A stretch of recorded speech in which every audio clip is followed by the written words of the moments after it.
Hey everyone, I'm Sam from EnglishForStudy.com and today we're talking about grammar. What's the best way to learn grammar?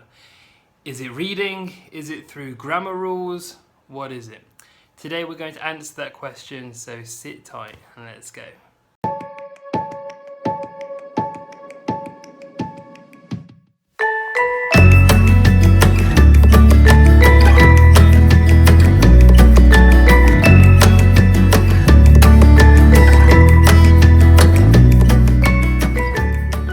So before I answer this question, this age-old question, I'm going to remind you that over on my website, EnglishForStudy.com, I have a free email course that goes over the 5 big mistakes that most English learners make when they're learning English. And these 5 mistakes can actually stop you from improving your English.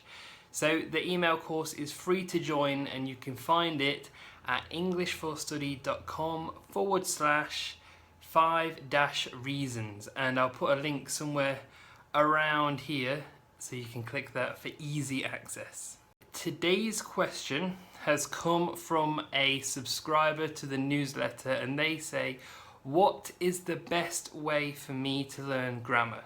Should I read a lot or should I focus on learning grammar rules and grammar exercises? So let's look at both of these options that you have. First, let's talk about reading. Now, reading is really good for building your vocabulary, for learning more language, for seeing how language is used. But the problem with reading is it can take a long time before you really get anywhere. And there's 2 kind of types of reading. One is just reading for enjoyment, and you just read. And basically that's kind of like just listening to the radio or listening to the TV. It's just passive. It goes in, it comes out. And you might stop every now and then to write down a word that you've never read before, but you're not focusing on learning, you're just focusing on reading for enjoyment. And it's not a bad thing. The other type of reading is more intense. You are actually looking for language. You're looking for language structures. You're looking for patterns. You're looking for new vocabulary that's appropriate. Now, this is an effective way of reading, but it's also very slow because you never know what you're going to find. You never know kind of what is going to be in the novel you're reading or what is going to be in the article you're reading. So it can be quite a slow and just time-consuming task to do. And if you're trying to focus on grammar, it's not always the best way to do it because you'll get unmotivated, you'll find that you're spending a lot of time doing this and you might not enjoy it.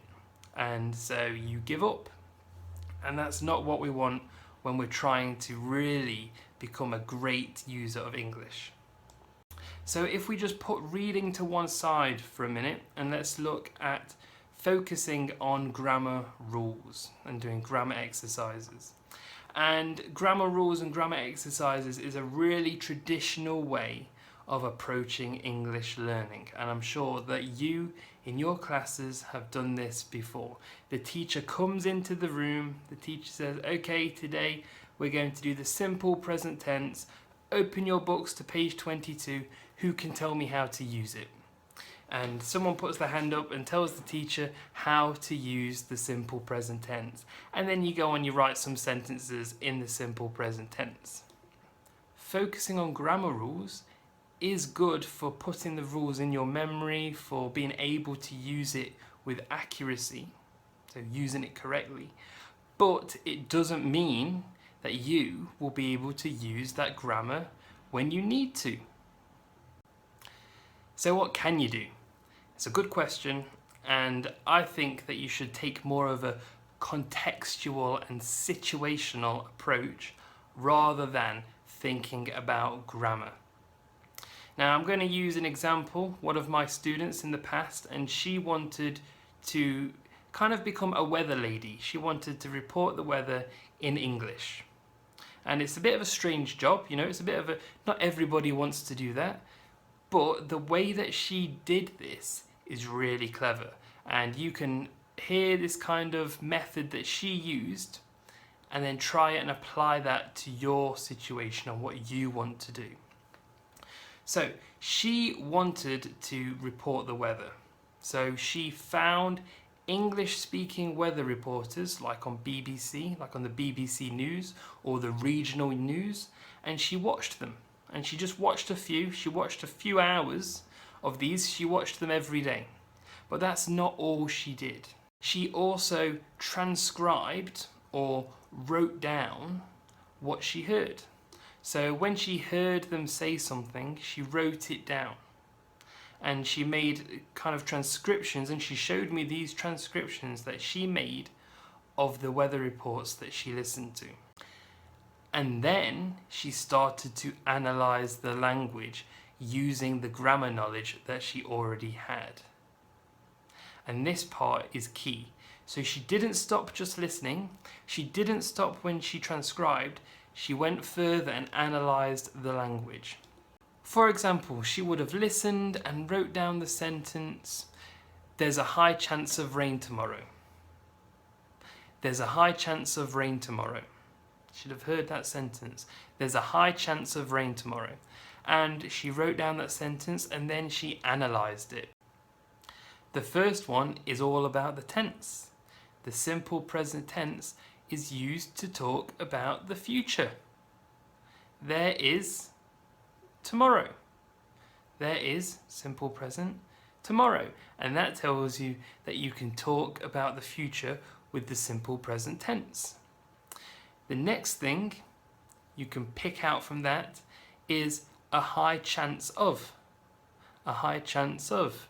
And if you watch enough weather reports, you will see that they use a high chance of with lots of different weather conditions. A high chance of rain, a high chance of fog, a high chance of snow, a high chance of sun, because they can't promise anything. So they say it's a high chance. Or a low chance.